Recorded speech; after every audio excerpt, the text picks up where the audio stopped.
E a aprovação da PEC Fura-Teto repercutiu entre as lideranças políticas. Quem acompanhou e traz todos os detalhes é a repórter Yasmin Costa. A ampliação do teto de gastos agora já faz parte da Constituição, mas segue repercutindo aqui em Brasília. O presidente eleito, Luiz Inácio Lula da Silva, usou as redes sociais para mostrar a satisfação com a aprovação da medida. Lula agradeceu aos presidentes do Senado e da Câmara, líderes de bancada, senadores e deputados pela aprovação da PEC. O presidente eleito ainda criticou o atual governo e falou que essa PEC era para cobrir a irresponsabilidade do governo que vai sair. O que parecia impossível aconteceu com uma votação expressiva, avaliou Lula. Os principais articuladores da emenda também se manifestaram. O presidente da Câmara, Arthur Lira, defendeu que a promulgação da PEC celebra a vitória do diálogo e o diálogo deve sempre vencer. O diálogo venceu. Já o presidente do Senado, Rodrigo Pacheco, ele argumentou o seguinte, que a PEC abre espaço no teto no valor de 169 bilhões de reais que serão destinados para os benefícios sociais, bem como para financiar investimentos em razão de excesso de arrecadação do ano anterior. A atuação do Congresso se norteia na viabilização do que é fundamental para o país, completou o presidente do Senado. Mas, apesar da vitória do governo eleito, a emenda à Constituição não é uma unanimidade. A deputada Bia Kicis classificou a medida como PEC do rombo e ainda completou dizendo que os mais pobres serão mais afetados pela inflação, a volta do desemprego e os juros elevados. Outra que fez críticas foi a senadora eleita Damares Alves. A futura parlamentar fez um questionamento sobre essa medida. Disse o seguinte, disseram que a tal PEC do rombo é necessária, pois não tem dinheiro para pagar o Auxílio Brasil para alimentar os mais pobres e agora aprovaram aumento de salário para elite do Judiciário, Executivo e Legislativo. Onde acharam esse dinheiro? A política brasileira não é para amadores, completou Damares Alves. O deputado Luiz Lima também criticou a medida, disse que a PEC do rombo do PT é uma resposta muito longe de satisfatória aos desafios impostos pela crise fiscal e pelas demandas sociais. Trata-se de uma PEC desnecessária, perdulária e conceitualmente equivocada. A primeira-dama, Michele Bolsonaro, ela também se manifestou contra os parlamentares que votaram a favor da PEC. Em uma publicação, Michele Bolsonaro classificou a medida como triste, se disse triste e decepcionada, e chamou a PEC de PEC do rombo. De Brasília, Yasmin Costa. Pois é, vamos analisar então a promulgação da PEC Fura-Teto ou PEC da transição com a nossa comentarista Amanda Klein, a quem eu agradeço demais pela participação. Amanda, seja muito bem-vinda, ótimo dia para você. O objetivo do governo de transição foi atingido, né? A PEC foi promulgada, claro que não exatamente naquele modelo que eles imaginavam, a vigência foi reduzida para 1 ano, mas os valores muito próximos daquilo que se esperava. O governo terá tranquilidade para operar aquilo que deseja nesse primeiro ano? Quais vão ser os grandes desafios, hein, Amanda? Daniel, bom dia a você, é sempre um prazer estar aqui com todos vocês, Elisângela, a nossa audiência da Jovem Pan. Não acho que terá tranquilidade, Daniel, será uma oposição dura, essas manifestações que vimos há pouco já sinalizam para isso. Eu só me pergunto onde estava o atual presidente Jair Bolsonaro quando aconteceu toda essa articulação e essa costura em torno da PEC. Ele poderia ter começado desde já a ser uma voz contrária à PEC, se ele acha que os valores são muito elevados e que ela representa uma gastança ou um rombo. Mas é sempre bom lembrar que as promessas de campanha de Jair Bolsonaro contemplavam muitos dos mesmos itens contidos nessa PEC, a começar pela manutenção do Bolsa Família ou Auxílio Brasil, como queira, de R$600. No orçamento enviado pelo ministro Paulo Guedes ao Congresso, só havia a previsão do Auxílio Brasil de R$400. Então, de qualquer forma, mesmo se Bolsonaro tivesse sido reeleito, eles precisariam aumentar, fazer essa extensão dos R$400 para R$600, então pelo menos mais 50 bilhões de reais,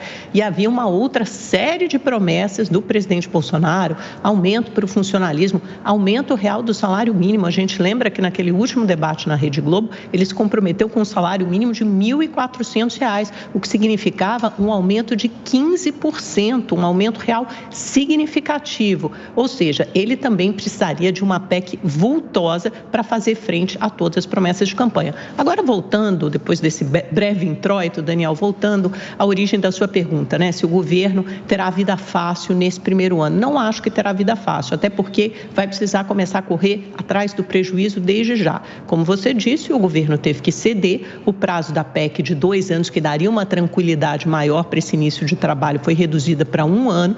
Isso significa que no primeiro semestre, o ministro da Fazenda, o novo ministro Fernando Haddad, já se comprometeu a entregar aquela proposta de âncora fiscal, que substituirá o teto de gasto, então vai acabar o teto de gasto e você terá uma nova forma de controlar a dívida e demonstrar responsabilidade fiscal para com o mercado. É isso que a gente espera, pelo menos. Ele vai ter que aprovar isso por meio de projeto de lei complementar, que exige menos votos que uma PEC, em vez de 308, 257, uma maioria simples, mas ele terá que apresentar isso ao Congresso, trabalhar essa proposta, conseguir apoio já de cara, num primeiro momento, para garantir justamente os recursos para os anos subsequentes, porque essa PEC ela só vale até o final de 2023, mas o orçamento já começa a ser discutido, a LDO, a Lei de Diretrizes Orçamentárias, essa discussão ela é muito precoce no Congresso Nacional, ela já começa a partir de abril, mais ou menos. Então, a partir de abril, você já vai ter que ter um desenho,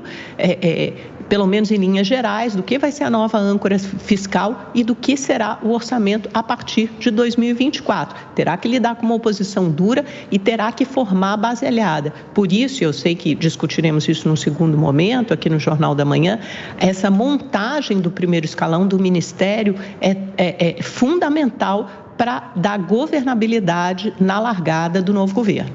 Também com a gente o deputado Coronel Tadeu, a quem eu agradeço pela participação. Coronel, ainda que a PEC da transição tenha sido aprovada e promulgada, o senhor também vê dificuldades para um novo governo na administração dos desafios no próximo ano? Queria te ouvir. Bom dia, Daniel, bom dia, Amanda, bom dia, Elisângela, e bom dia para todos que nos assistem. Não, eu não vejo. Eu acho que o Lula vai ter um caminho muito fácil. A gente vai perceber isso que eu estou falando. A partir da próxima semana, ele encerra a nomeação dos 13 ministérios restantes e aí ele vai contemplar os partidos que vão justamente dar sustentação para ele pelo próximo governo. Alguns partidos como o PSD, o MDB, provavelmente até o PP, eu faço a leitura de que ele não terá nenhum problema no momento em que ele chamou esses partidos e agora vai fazer as nomeações necessárias. E não é só de ministérios, não. Nós temos muitos cargos de segundo, terceiro e até quarto escalão que interessam aos deputados, interessam às bancadas. Nós temos aí as empresas estatais. É claro que a principal delas, a joia da coroa aqui, a Petrobras, essa já foi entregue ao próprio PT, que é para o senador Jean Paul Prats. Mas existem outras empresas públicas, por exemplo, até os Correios, eu cito aqui os Correios, que é alvo de muita cobiça dos partidos. E por esse motivo, o Lula ele vai conseguir construir uma base forte. Muito se fala em um congresso conservador, um congresso que poderia fazer bastante objeção ao governo Lula, que foi eleito agora em 2022. Mas eu também faço outra leitura. E o exemplo foi a aprovação da PEC. Claro que não foi fácil, foram 23 votos a mais, num total de 331 votos, 23 a mais do que era necessário, mas temos que reconhecer que os votos foram conseguidos. E isso foi a base de negociação. Nesse momento foram negociadas as emendas. Os deputados hoje, com certeza, todos estão felizes porque ganharam aproximadamente 14, 15 milhões a mais de emendas impositivas, não é nem aquelas emendas de relator. São aquelas emendas impositivas onde está na lei orçamentária anual, a LOA, que foi aprovada ontem na sessão do Congresso Nacional, e essas emendas serão pagas. Então, quer deixar um deputado feliz é você conceder esses recursos onde ele pode levar para as bases dele. Então, através dessas emendas, conseguiram aprovar a PEC fura-teto, a PEC da gastança. E o Lula, então, agora tem bastante margem de negociação para trazer pelo menos 350 a 370 deputados para o lado dele. E no Senado, esse cenário não é diferente. Acredito eu que, respondendo finalmente a sua pergunta, Daniel, ele vai ter vida fácil sim, vai poder governar tranquilamente.